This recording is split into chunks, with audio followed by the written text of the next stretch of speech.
Napoleon Bonaparte was one of many brilliant military generals in history. In addition to his military genius, Napoleon was an ordinary human being, with surprising facts in his life. And here are 6 surprising facts about Napoleon that you might not know.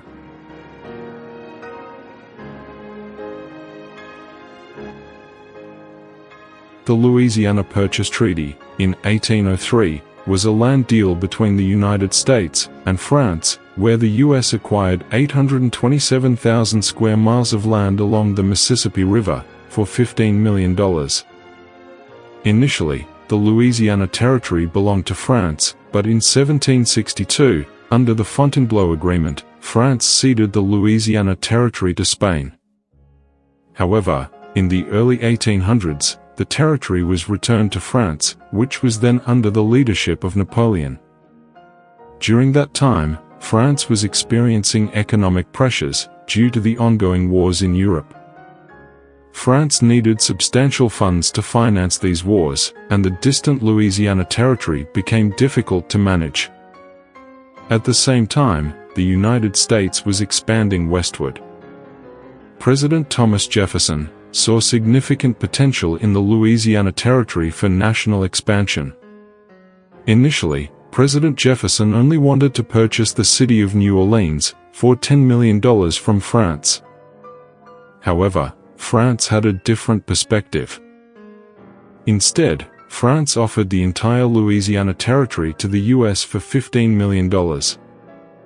Recognizing the opportunity, negotiations took place between the U.S., represented by American delegates, and France, represented by their Minister of Finance. The negotiators reached an agreement to acquire the entire Louisiana Territory for $15 million, or 3 cents per acre. This agreement was reached in 1803, signed on April 30th, and became effective on December 20th.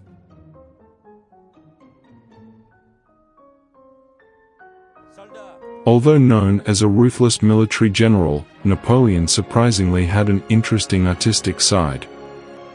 In 1795, Napoleon wrote a romantic novel titled Clisson et Eugénie. The novel was penned by the emperor when he was 26 years old, and it tells the romantic story of a young soldier named Clisson and a woman named Eugénie Désirée.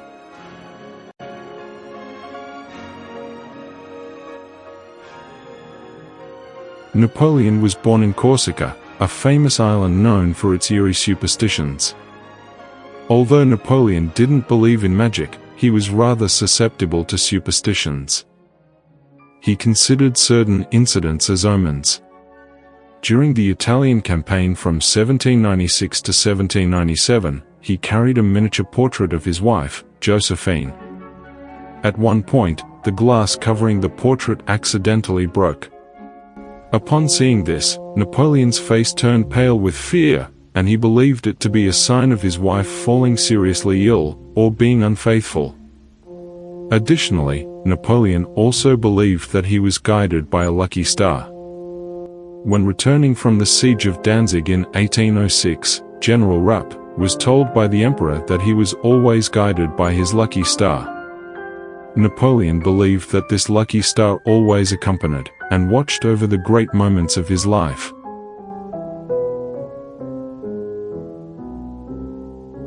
Legend has it that Napoleon wore a poison necklace around his neck. The necklace contained a vial of deadly poison, which he intended to use in dire situations, such as being captured alive by his enemies. After the fall of Paris to the invading coalition forces, on the night of April 12 to 13, 1814, Napoleon planned to commit suicide by drinking opium, mixed with a little water. However, due to the aging of the poison, its potential lethality had diminished. As a result of this incident, Napoleon actually received a severe illness, but did not kill him. Following this incident, Napoleon eventually signed the Treaty of Fontainebleau, which marked the end of his rule as the Emperor of France, and sent him into exile on the island of Elba.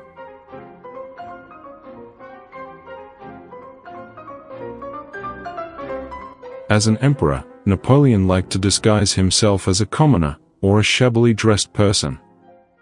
He would walk the streets of Paris, posing questions to people about their views on their emperor. He used this method to gauge his popularity among the public, and to understand people's impressions of his policies and personality.